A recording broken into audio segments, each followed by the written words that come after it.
எபேசியர் 6வது அதிகாரம் 10ஆம் வசனத்திலிருந்து 17ஆம் வசனம் முடிய தினந்தோறும் காலையில் எழுந்து இந்த ஆயுதத்தை சொல்லி தரித்துக் கொள்ள, இடுப்பு மேல கை வைத்து சத்தியம் என்னும் கச்சையினாலே என் மனதின் அறை கட்டப்படுவதாக. உங்க இருதயத்து மேல கை வைத்து நீதி என்னும் மார்க்கவசம் என்னை சூழ்ந்து கொள்வதாக. நீதி என்னும் மார்க்கவசத்தை இன்னைக்கு அணிந்து கொள்கிறேன். காலத்தொட்டு சொல்லுங்க, சமாதானம் ஆயத்தம் என்னும் பாதரட்சி இன்னைக்கு நான் தொடுத்து கொள்கிறேன்.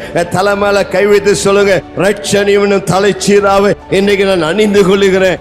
வலது கையை தூக்கி சொல்லுங்க, ஆவியின் பட்டயத்தை எடுத்துக் கொள்கிறேன். ஒவ்வொரு நாளும் இந்த சர்வாயுத வர்க்கத்தை உன் வாழ்க்கையில சொல்லி, ஆண்டவரே இந்த சர்வாயுத வர்க்கத்தை அணிந்து கொள்கிறேன். எனக்கு எதிராய் சத்துரு எய்கிற அக்னி அஸ்திரங்களை அவித்து போடத்தக்கதாக இன்னைக்கு தேவ வல்லமையினால பரிசுத்தாவினால நிரப்பப்படுகிறேன்னு சொல்லி நல்லா 2 நிமிடம் ஆவியிலே நிறைந்து அந்நிய பாஷையில பேசுவா என்று சொன்னால், அன்றைக்கு சத்துரு உண்மையில எய்கிற அக்னி அஸ்திரங்கள், பொல்லாத ஆவிகள், பொல்லாத சிந்தனைகளை அவித்து போடத்தக்கதாக தேவ சிந்தனை உன் மனதை நிரப்பக்கூடியதாக இருக்கும். கர்த்தருக்கு மகிமை உண்டாவதாக.